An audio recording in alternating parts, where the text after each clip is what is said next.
Calling the shots, Tony Abbott introduces penalties for parents who refuse immunisation. This is essentially a no jab, no pay policy from this government. The Tasmanian government gets the ball rolling on reducing elective surgery waiting times. We'll be targeting our patients who have been waiting the longest and who haven't been scheduled to receive their treatment. Fears logging plans on Bruny Island could threaten wildlife and tourism. The state government needs to step in with urgency. And the daughter of Tasmanian Alec Campbell prepares for the Anzac pilgrimage of a lifetime. I'm really looking forward to seeing where Dad was 100 years ago, and it's amazing that he was actually there 100 years ago.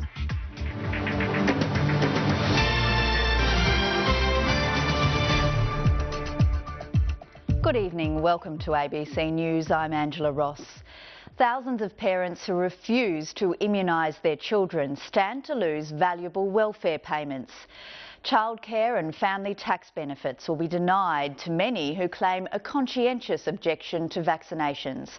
Here's political correspondent Greg Jennett. The goal is called herd immunity. It's a sheep. But when too many stray from full vaccination, Tasmanians who've been waiting the longest to have elective surgery are a step closer to having their wishes come true. The state government has begun recruiting interstate providers to cut the lengthy waiting lists. Some patients have been waiting up to 6.5 years for surgery. A wildlife tour operator fears her business will be destroyed if a planned logging operation goes ahead next to her Bruny Island property. Forestry Tasmania is preparing to log a coop next door to the conservation area, which is home to threatened species and orphaned animals. It's led to calls for the logging approval process to be strengthened. Nearly 100 species of birds have been found on this Bruny Island property. I'm from London and I came here because I really like spotting birds. Tonya Cochrane has run a wildlife tourism operation here for more than 20 years. There are fears buildings are secretly removed from Tasmania's heritage register. The government has ordered the deregistering of about a third of heritage-listed properties. Selections began in December, but owners are yet to be notified. 4 months after a statutory decision was made by the Heritage Council, that hasn't happened. We don't know how many properties, what sort of properties and where they are. Every property that we're proposing to remove will be listed in a public notice. We're actually going to probably start in Launceston and then move to Hobart. The council won't say how many buildings have been earmarked for removal. Those affected will be informed next month. You're watching ABC News Sunday. Coming up, a special report examines why media coverage of women's sport is in decline. We'll also bring you all the day's sports reports. And Simon McCulloch will join us for his weekly weather outlook.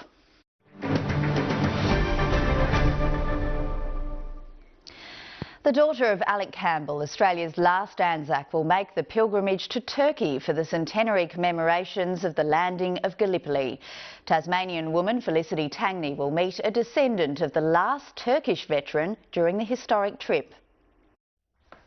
Felicity Tangney's kit bag is very different to what her father would have packed a century ago. Of course, some poppies we'll be wearing. I'm really looking forward to seeing where Dad was 100 years ago, and it's amazing that he was actually there 100 years ago. The daughter of Australia's last Anzac is repeating her father's journey to Gallipoli. There's a wide and ever-growing gap in television coverage of men's and women's sporting events.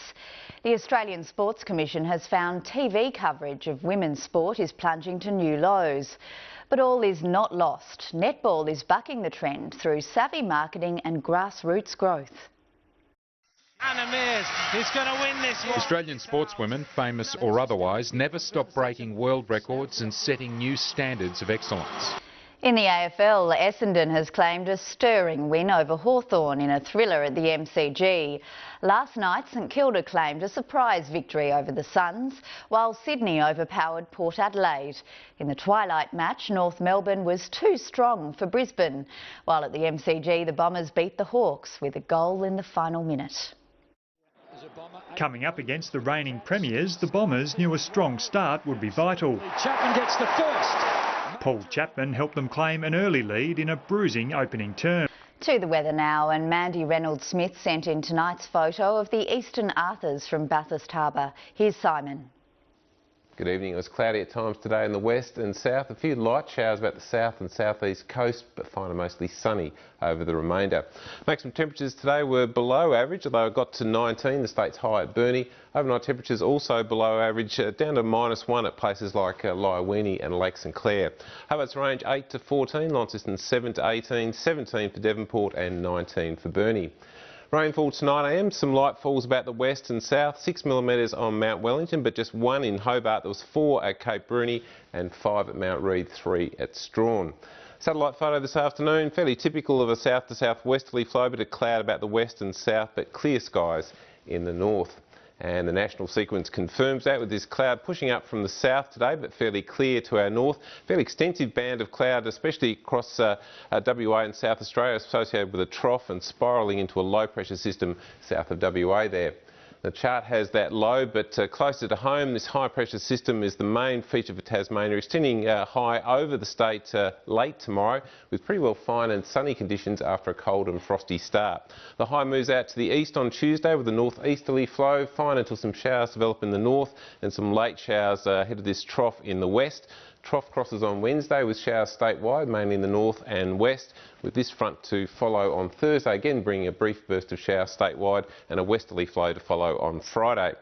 So rainfall for the week, and the model's not keen on much rain at all, but in actual fact I think we'll see about 5 to 15 millimetres of rain across parts of the west and north. Interstate for tomorrow, some clearing showers in Sydney and Perth, possible showers in Brisbane, possible thunderstorms in Darwin and fine for the other capitals. Tasmania's forecast a cold start with areas of frost at first, then it should be fine and mostly sunny throughout, with generally light winds right across the state. So sunny for most centres tomorrow. Burnie and Devonport can expect a top of 17, Launceston 2 to 18, St Helens up to 16, Strawn 17, Swansea 16 and mostly sunny 6 to 19 for Hobart. Sunrise tomorrow at 6:41. Coastal waters, southwest to southeasterly winds 10 to 20 knots, gradually shifting northeast to southeasterly at 5 to 15 knots, up to 20 knots in the northwest. South to southwest swell of 3 to 4 metres in the west and south, a westerly swell in Bass Strait, southerly swell to 3 metres in the east. There's a frost warning for northern, eastern and upper Derwent Valley tomorrow, for temperatures down to about -1 in the early hours of the morning. Looking at the rest of the week, on Tuesday it should be fine until some showers develop about the north and west during the afternoon and evening. A shower or 2 for Burnie, possible showers late in the day for Devonport and Launceston and fine for Hobart. On Wednesday, some showers statewide, more frequent in the west and north as a trough crosses. Showers for Burnie, Devonport and Launceston, a shower or 2 for Hobart. On Thursday, a cold front crosses during the morning with some showers statewide, more frequent in the north and west. And on Friday, more of a westerly flow with some clearing showers in the east and showers developing in the west. That's the week ahead. Here's Angela. Thanks, Simon. Before we go, a reminder of tonight's top story. The Prime Minister, Tony Abbott, insists the no jab, no pay policy will help curb the rising rates of conscientious objection to immunisation. And that's the latest news. For news at any time, go to abc.net.au/news. Good night.